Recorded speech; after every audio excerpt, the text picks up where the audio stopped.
नमस्कार दोस्तों, मेरी भाषा हिंदी भाषा परिवार में आप सभी का एक बार फिर से स्वागत है। आज हम पढ़ने वाले हैं प्रताप नारायण मिश्र जी का सुप्रसिद्ध निबंध धोखा। धोखा एक मनोभाव है जिसके बारे में हम सभी जानते हैं और धोखे जैसे मनोभाव के ऊपर एक विचार प्रधान निबंध लिखना एक रोचक बात है। प्रताप नारायण मिश्र जी ने धोखे के ऊपर एक बहुत ही रोचक निबंध लिखा है। मिश्र जी का मानना है कि लोक और समाज के मंगल के लिए धोखा की पहचान करना हमारे लिए अनिवार्य है। सर्वप्रथम उन्होंने धोखा और भ्रम को स्पष्ट किया है। वे मनोभाव को स्पष्ट करने में हिचकते नहीं हैं, उस पर बेबाक टिप्पणी करते हैं। आइए ज़्यादा बातचीत न करते हुए सीधा धोखा निबंध को पढ़ते हैं। इन दो अक्षरों में भी न जाने कितनी शक्ति है कि इनकी लपेट से बचना यदि निरा असंभव न हो तो भी महाकठिन तो अवश्य है। जबकि भगवान रामचंद्र ने मारीच राक्षस को सुवर्ण मृग समझ लिया था, तो हमारी आपकी क्या सामर्थ्य है जो धोखा न खाए। बरंच ऐसी ऐसी कथाओं से विदित होता है कि स्वयं ईश्वर भी केवल निराकार निर्विकार ही रहने की दशा में पृथक रहता है, सो भी एक रीति से नहीं ही रहता, क्योंकि उसके मुख्य कामों में से एक काम सृष्टि का उत्पादन करना है। उसके लिए उसे अपनी माया का आश्रय लेना पड़ता है और माया, भ्रम, छल इत्यादि धोखे ही के पर्याय हैं। इस रीति से यदि हम कहें कि ईश्वर भी धोखे से अलग नहीं है तो आयुक्त न होगा, क्योंकि ऐसी दशा में यदि वह धोखा खाता नहीं तो धोखे से काम अवश्य लेता है, जिसे दूसरे शब्दों में कह सकते हैं कि माया का प्रपंच फैलाता है, वह धोखे की टट्टी खड़ा करता है। अतः सबसे पृथक रहने वाला ईश्वर भी ऐसा नहीं है जिसके विषय में ये कहने का स्थान हो कि वह धोखे से अलग है, बरंच धोखे से पूर्ण उसे कह सकते हैं, क्योंकि वेदों में उसे आश्चर्योस्य वक्ता, चित्रन देवान्मुद्गात्निक इत्यादि कहा है और आश्चर्य तथा चित्रत्व को मोटी भाषा में धोखा ही कहते हैं, अथवा अवतार धारण की दशा में उसका नाम माया बपुधारी होता है, जिसका अर्थ है धोखे का पुतला। और सच भी यही है, जो सर्वथा निराकार होने पर भी मत्स्य, कच्छप आदि रूपों में प्रकट होता है और शुद्ध निर्विकार कहलाने पर भी नाना प्रकार की लीला किया करता है, वह धोखे का पुतला नहीं है तो क्या है। हम आदर के मारे उसे भ्रम से रहित कहते हैं, पर जिसके विषय में कोई निश्चय पूर्वक इदमित्थम कही नहीं सकता, जिसका सारा भेद स्पष्ट रूप से कोई जान ही नहीं सकता, वह निर्भ्रम या भ्रम रहित क्यों रह कहा जा सकता है। शुद्ध निर्भ्रम वह कहलाता है जिसके विषय में भ्रम का आरोप भी न हो सके, पर उसके तो अस्तित्व तक में नास्तिकों को संदेह और आस्तिकों को निश्चित ज्ञान का अभाव रहता है, फिर वह निर्भ्रम कैसा। और जब वही भ्रम से पूर्ण है तब उसके बनाए संसार में भ्रम अर्थात धोखे का अभाव कहाँ। आप देख सकते हैं लेखक ने यहाँ ईश्वर को भी नहीं छोड़ा है। ईश्वर भी धोखा देता है, वह भी धोखे से अछूता नहीं रहता है। संसार को चलाने के लिए, संसार के कल्याण के लिए अलग अलग धोखे के अवतारों को धारण करता है और इस तरह से संसार की गाड़ी को आगे बढ़ाता है। आइए आगे बढ़ जाते हैं। वेदांती लोग जगत को निरा भ्रम समझते हैं, यहाँ तक कि एक महात्मा ने किसी जिज्ञासु को भली भांति समझा दिया था कि विश्व में जो कुछ है और जो कुछ होता है सब भ्रम है, किंतु ये समझाने के कुछ ही दिन उपरांत उनके किसी प्रिय व्यक्ति का प्राणांत हो गया, जिसके शोक में वे फूट फूट कर रोने लगे। इस पर शिष्य ने आश्चर्य में आकर पूछा कि आप तो सब बातों को भ्रमात्मक मानते हैं, फिर जानबूझकर रोते क्यों हैं। उसके उत्तर में उन्होंने कहा कि रोना भी भ्रम ही है। सच है, भ्रमोत्पादक ब्रह्म स्वरूप भगवान के बनाए हुए भव यानी कि संसार में जो कुछ है भ्रम ही तो है। जब तक भ्रम है तभी तक संसार है, वरंच संसार का स्वामी भी तभी तक है, फिर कुछ भी नहीं। और कौन जाने, हो तो हमें उससे कोई काम नहीं। परमेश्वर सबका भ्रम बनाए रखे, इसी में सब कुछ है। जहाँ भ्रम खुल गया वहीं लाख की भलमनसी खाक में मिल जाती है। जो लोग पूरे ब्रह्म ज्ञानी बनकर संसार को सचमुच माया की कल्पना मान बैठते हैं, वे अपनी भ्रमात्मक बुद्धि से चाहे अपने तुच्छ जीवन को साक्षात सर्वेश्वर मान के सर्वथा सुखी हो जाने का धोखा खाया करें, पर संसार में किसी काम के नहीं रह जाते हैं।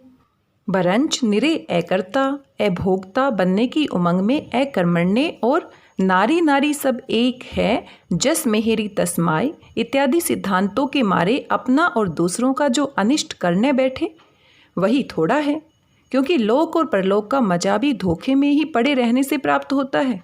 बहुत ज्ञान छाटना सत्यनाशी की जड़ है। ज्ञान की दृष्टि से देखें तो आपका शरीर मलमूत्र मांस मज्जा आदि घृणास्पद पदार्थों का विकार मात्र है, पर हम उसे प्रीति का मात्र समझते हैं और दर्शन स्पर्शनादि से आनंद लाभ करते हैं। हमको वास्तव में इतनी जानकारी भी नहीं है कि हमारे सिर में कितने बाल हैं या एक मिट्टी के गोले का सिरा कहाँ पर है, किंतु आप हमें बड़ा भारी विज्ञ और सुलेखक समझते हैं तथा हमारी लेखनी या जिह्वा की कारीगरी देख देख कर सुख प्राप्त करते हैं। विचार कर देखिए तो धन जन इत्यादि पर किसी का कोई स्वत्व नहीं है। इस क्षण हमारे काम आ रहे हैं, क्षण ही भर के उपरांत न जाने किसके हाथ में व किस दशा में पड़ के हमारे पक्ष में कैसे हो जाएं। और मान भी लें कि इनका वियोग कभी न होगा तो भी हमें क्या, आखिर एक दिन मरना है। और मूंदी गई आंखें तब लाखे के ही काम की। पर यदि हम ऐसा समझकर सबसे संबंध तोड़ दें तो सारी पूंजी गवाकर निरे मूर्ख कहलावेंगे। स्त्री पुत्रादि का प्रबंध न करके उनका जीवन नष्ट करने का पाप मुड़ियावे। ना हम कहूँ के को ना हमारा का उदाहरण बन के सब प्रकार के सुख सुविधा सुयस से वंचित रह जावें। इतना ही नहीं, बरंच और भी सोचकर देखिए तो किसी को कुछ भी खबर नहीं है कि मरने के पीछे जीव की क्या दशा होगी। बहुतेरों का सिद्धांत यह भी है कि दशा किसकी होगी, जीव तो कोई पदार्थ ही नहीं है। घड़ी के जब तक सब पुर्जे दुरुस्त हैं और ठीक ठाक लगे हुए हैं तभी तक उसमें खट खट टन टन आवाज़ आ रही है। जहाँ उसके पुर्जों का लगाव बिगड़ा वहीं न उसकी गति है न शब्द है। ऐसे ही शरीर का क्रम जब तक ठीक ठीक बना हुआ है, मुख से शब्द और मन से भाव तथा इंद्रियों से कर्म का प्राकट्य होता रहता है। जहाँ इनके क्रम में व्यक्ति कर्म हुआ वहीं सब खेल बिगड़ गया। बस फिर कुछ नहीं। कैसा जीव कैसी आत्मा, एक रीति से ये कहना झूठ भी नहीं जान पड़ता, क्योंकि जिसके अस्तित्व का कोई प्रत्यक्ष प्रमाण नहीं है उसके विषय में अंतोतगत्वा यों ही कहा जा सकता है। इसी प्रकार स्वर्ग नरकादि के सुख दुखादि का होना भी नास्तिकों ही के मत से नहीं किंतु बड़े बड़े आस्तिकों के सिद्धांत से भी। एविदिटी सुख दुख निर्विशेष स्वरूप के अतिरिक्त कुछ समझ में ही नहीं आता। स्कूल में हमने भी सारा भूगोल और खगोल पढ़ डाला है, पर नर्क और बैकुंठ का पता कहीं नहीं पाया। किंतु भय और लालच को छोड़ दें तो बुरे कामों से घृणा और सत्कर्मों से रुचि न रखकर भी तो अपना अथच पराया अनिष्ट ही करेंगे। ऐसी ऐसी बातें सोचने से गोस्वामी तुलसीदास जी का गो गोचर जहम लगी मन जाई सो सच माया जाने हूँ भाई, और भी सूरदास जी का माया मोहिनी मन हरण कहना प्रत्यक्षता सच्चा जान पड़ता है। फिर हम नहीं जानते कि धोखे को लोग क्यों बुरा समझते हैं। धोखा खाने वाला मूर्ख और धोखा देने वाला ठग क्यों कहलाता है, जब सब कुछ धोखा ही धोखा है और धोखे से अलग रहना ईश्वर की भी सामर्थ्य से भी दूर है तथा धोखे ही के कारण संसार का चरखा पिन पिन चला जाता है, नहीं तो ढिच्चर ढिच्चर होने लगे। बरंच रही न जाए तो फिर इस शब्द का स्मरण व श्रवण करते ही आपकी नाक भौं क्यों सिकुड़ जाती है। इसके उत्तर में हम तो यही कहेंगे कि साधारणतः जो धोखा खाता है वह अपना कुछ न कुछ गंवा बैठता है, और जो धोखा देता है उसकी एक न एक दिन कलई खुले बिना नहीं रहती है, और हानि सहना या प्रतिष्ठा खोना दोनों बातें बुरी हैं जो बहुधा इसके संबंध में हो ही जाया करती है। इसी से साधारण श्रेणी के लोग धोखे को अच्छा नहीं समझते, यद्यपि उससे बच नहीं सकते, क्योंकि जैसे काजल की कोठरी में रहने वाला बेदाग नहीं रह सकता वैसे ही ब्रह्मात्मक भवसागर में रहने वाले अल्प सामर्थी जीव का भ्रम से सर्वथा बचा रहना असंभव है, और जो जिससे बच नहीं सकता उसका उसकी निंदा करना नीति विरुद्ध है। पर क्या कीजिए, कच्ची खोपड़ी के मनुष्य को प्राचीन प्राज्ञ गण अल्पज्ञ कह गए हैं, जिसका लक्षण ही है कि आगा पीछा सोचे बिना जो मुंह में आवे कह डालना, और जो जी में समावे कर उठना। नहीं तो कोई काम या वस्तु वास्तव में भली अथवा बुरी नहीं होती, केवल उसके व्यवहार का नियम बनने बिगड़ने से बनाव बिगाड़ हो जाया करता है। परोपकार को कोई बुरा नहीं कह सकता, पर किसी को सब कुछ उठा दीजिए तो क्या भीख मांग के प्रतिष्ठा अथवा चोरी करके धर्म खोइएगा, या भूखों मर के आत्महत्या के पाप भागी होइएगा।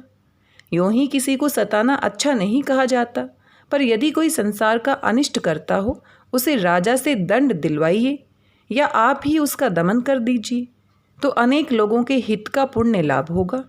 घी बड़ा पुष्टिकारक होता है, पर 2 सेर पी लीजिए तो उठने बैठने की शक्ति न रहेगी, और संख्या सिंघिया आदि का प्रत्यक्ष विष है, किंतु उचित रीति से शोध कर सेवन कीजिए तो बहुत से रोग दोख दूर हो जाएंगे। यही लेखा धोखे का भी है। 2-1 बार धोखा खा के धोखेबाजी की हिकमतें सीख लो, और कुछ अपनी ओर से झपकी फूंदनी जोड़कर उसी की जूती उसी का सिर कर दिखाओ, तो बड़े भारी अनुभवशाली बरंच गुरु गुड़ ही रहा चेला शक्कर हो गया का जीवित उदाहरण कहलाओगे। यदि इतना न हो सके तो उसे पास न फटकने दो, तो भी भविष्य के लिए हानि और कष्ट से बच जाओगे।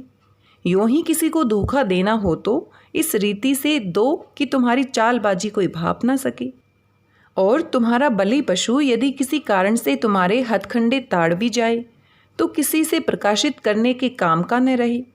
फिर बस अपनी चतुरता के मधुर फल को मूर्खों के आंसू और गुरु घंटालों के धन्यवाद की वर्षा के जल से धो और स्वाद पूर्वक खा। इन दोनों रीतियों से धोखा बुरा नहीं है।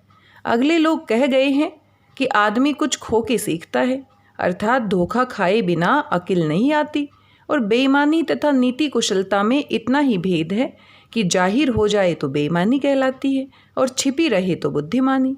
हमें आशा है कि इतने लिखने से आप धोखे का तत्व यदि निरे खेत के धोखे न हो मनुष्य हो तो समझ गए होंगे, पर अपनी ओर से इतना और समझा देना भी हम उचित समझते हैं कि धोखा खा के धोखेबाज का पहचानना साधारण समझ वालों का काम है। इससे जो लोग अपनी भाषा, भोजन, भेष, भाव और भ्रातृत्व को छोड़कर आप से ही छुड़वाया चाहते हों, उनको समझे रहिए कि स्वयं धोखा खाए हुए हैं और दूसरों को धोखा दिया चाहते हैं। इससे ऐसों से बचना परम कर्तव्य है, और जो परुष और पदार्थ अपने न हों वे देखने में चाहे जैसे सुशील और सुंदर हों पर विश्वास के पात्र नहीं है, उनसे धोखा हो जाना असंभव नहीं है। बस इतना स्मरण रखिएगा तो धोखे से उत्पन्न होने वाली विपत्तियों से बचे रहिएगा। नहीं तो हमें क्या, अपनी कुमति का फल अपने ही आंसुओं से धो और खा। क्योंकि जो हिंदू होकर ब्रह्म वाक्य नहीं मानता वह धोखा खाता है। और इन्हीं पंक्तियों के साथ प्रताप नारायण मिश्र जी का ये निबंध धोखा समाप्त हो जाता है। धोखा शब्द की विवेचना के माध्यम से मिश्र जी ने निबंध में ईश्वर संबंधी अवधारणा, जगत को भ्रम समझना और धोखे के सामाजिक और व्यक्तिक प्रभावों पर विचार किया है। लेखक के अनुसार मनुष्य धोखे से बच नहीं सकता, क्योंकि स्वयं ईश्वर भी धोखे से अपने आप को बचा नहीं सकता, तो मनुष्य तो बहुत ही साधारण प्राणी है। निबंध में मुख्य बल उन विचारों का विरोध करना है जो लोगों को अकर्मण्य और समाज विमुख बनाते हैं, जो व्यक्ति को अपनी सभ्यता और संस्कृति से अलग करते हैं। इस निबंध को पढ़ने के बाद लेखक की अनेक विशेषताएं हम समझ पाते हैं, जैसे कि विवेकपूर्ण समझ, विद्वता और व्यापक ज्ञान, जिंदादिली और हास्य व्यंग की क्षमता वो रखते हैं, देश और समाज के प्रति गहरी उनकी भक्ति है। ये सभी विशेषताएं उनके इस निबंध में व्यक्त होती हैं। पूरे निबंध में शुरू से लेके अंत तक हम अनेक विचार प्रधान वाक्य देखते हैं, लेकिन दूसरी ओर वे इस वैचारिकता की गंभीरता को तोड़ते भी हैं। बहुत ज्ञान छाटना सत्यनाशी की जड़ है। जैसे वाक्य ही नहीं बल्कि जहाँ भरम खुल गया वहीं लाख की भल मनसी खाक में मिल जाती है, या संसार का चरखा पिन पिन चला जाता है, नहीं तो ढिच्चर ढिच्चर होने लगे। वाक्य इस वैचारिक गंभीरता को तोड़ते हैं।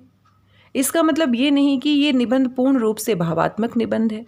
ये जरूर है कि मिश्र जी की जिंदा दिली और व्यंग विनोद की पूरी छटा निबंध में व्यक्त हुई है, लेकिन वे कहीं भी भावना के प्रवाह में बहे नहीं हैं। अपनी चतुरता के मधुर फल को मूर्खों के आंसू तथा गुरु घंटालों के धन्यवाद की वर्षा के जल से धो और स्वादपूर्वक खा। जैसे हास्य और व्यंग से परिपूर्ण वाक्यों और संस्कृत के श्लोकों, सूर तुलसी की कविताओं, लोकोक्तियों, मुहावरों से सुशोभित निबंध को शैली की दृष्टि से ललित निबंध ही कहा जाएगा।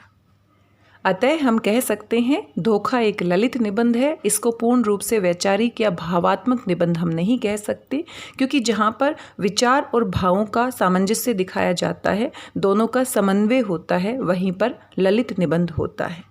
मिश्र जी ने एक छोटे से भाव धोखे को कितने अच्छे तरीके से इस पूरे निबंध में दिखाया है, वो अभी हमने पढ़ के जाना है। आज की इस वीडियो में बस इतना ही। आपको ये निबंध कैसा लगा, आपके अपने क्या विचार हैं धोखे के विषय में, हमारे साथ ज़रूर साझा कीजिएगा। मिलते हैं अगले वीडियो में किसी नई जानकारी के साथ, किसी नई कहानी के साथ। तब तक स्वस्थ रहिए, व्यस्त रहिए, मस्त रहिए और कुछ ना कुछ पढ़ते रहिए। मेरी भाषा हिंदी भाषा परिवार के साथ जुड़ने के लिए आप सभी का धन्यवाद, बहुत बहुत धन्यवाद।